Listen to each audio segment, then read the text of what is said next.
ভারতের নাগরিকত্ব মানে কে ভারতের নাগরিক থাকতে পারবেন এবং থাকতে পারবেন না, এবং পশ্চিমবঙ্গে কারা রেশনের সুবিধা পাবেন, এই সংক্রান্ত দুটি মামলায় কিন্তু সুপ্রিম কোর্ট দুটো নির্দেশিকা জারি করেছেন।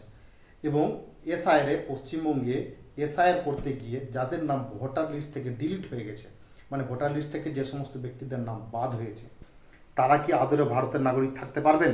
তারা আদৌ কি রেশনের সুবিধা পাবেন? এই দুটো মামলাকে পুরোপুরি সুপ্রিম কোর্ট ক্লিয়ার করে দিয়েছেন।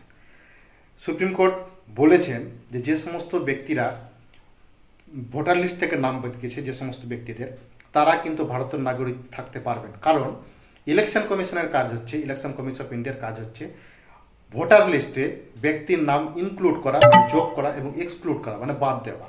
এই কারণে এসআইআর হয়েছিল। এবং কোন ব্যক্তি নির্বাচন কমিশনে ভোট দিতে পারবেন এবং কোন ব্যক্তি ভোট দিতে পারবেন না, এই সম্পূর্ণ অধিকার কিন্তু ইলেকশন কমিশনের কাছে রয়েছে। কিন্তু একজন ব্যক্তি তার নাগরিকত্ব প্রমাণের অধিকার কিন্তু ইলেকশন কমিশন অফ ইন্ডিয়ার নেই। কারণ সিটিজেনশিপ অ্যামেন্ডমেন্ট অ্যাক্ট অনুযায়ী, সিটিজেন অ্যামেন্ডমেন্ট অ্যাক্টের যে আইন, তার আইনে বলা হয়েছে কে ভারতের নাগরিক থাকতে পারবেন আর কে ভারতের নাগরিক থাকতে পারবেন না। তাই যে সমস্ত ব্যক্তিদের নাম এসআইআরে বাদ গেছে, তারা যে ভারতীয় নাগরিক থাকতে পারবেন না এমন কোনো কথা নয়। কারণ ইলেকশন কমিশন এটা ডিসাইড করতে পারেন না, এমনই বলেছেন সুপ্রিম কোর্টের প্রধান বিচারপতি।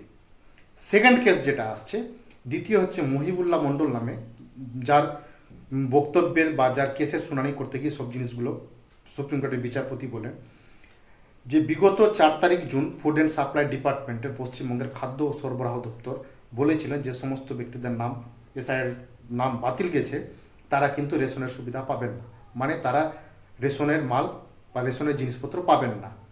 কিন্তু এই সংক্রান্ত শুনানিতে সুপ্রিম কোর্ট বলেছে যে না, তারা রেশন কার্ডের সুবিধা পাবেন, যেহেতু তারা ট্রাইব্যুনালে, অ্যাপেলেট ট্রাইব্যুনালে কিন্তু অ্যাপ্লাই করে রয়েছেন এবং তারা রেশনের সুবিধা পাবেন। এসআইআর নাম ডিলিট মানে তারা রেশন বা সরকারি সুবিধা পাবেন এমন কোনো কথা নয়, কারণ তারা ট্রিবিউনালে অ্যাপ্লাইও করে রেখেছেন।